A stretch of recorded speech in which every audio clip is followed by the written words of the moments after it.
Okay, so I have this loop here, and it's a bunch of kicks. Looks like 8 kicks.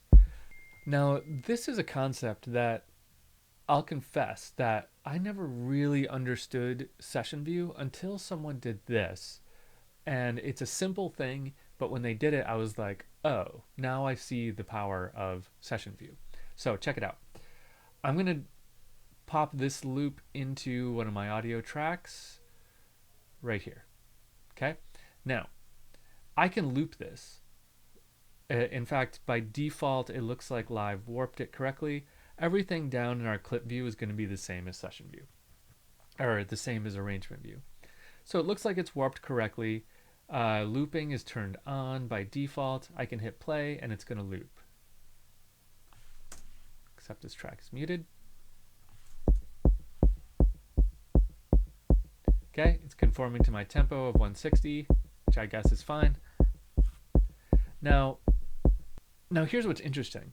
I have 8 identical kicks here. So why am I looping all 8 of them? I could do that. I could leave it that way, but it's going to be just as good to loop just one of them. Right? So let me take my loop brace and just turn this into a 1-beat loop. That's going to be the same as this 2-bar loop. Okay?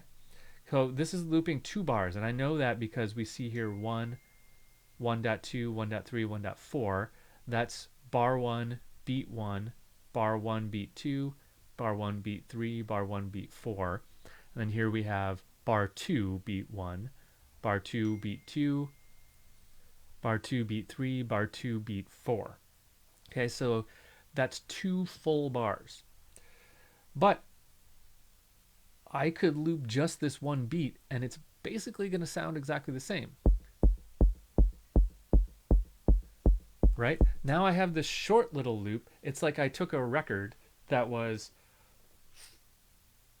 8 beats long, but it was the same 8 beats. And I just shrunk it down and said, okay, I'm just going to, instead of looping those 8 beats, I'm going to loop just this one beat. Because here's the trick. Your loops don't need to all be the same length, right? Your loops can be all different lengths.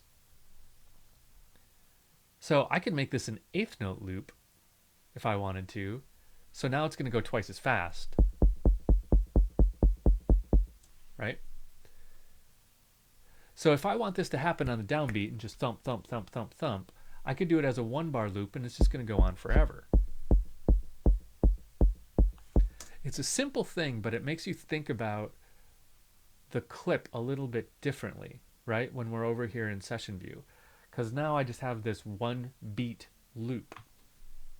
So what if I wanted to do that with a snare, but I wanted the snare to hit on beat 2? Let's try that.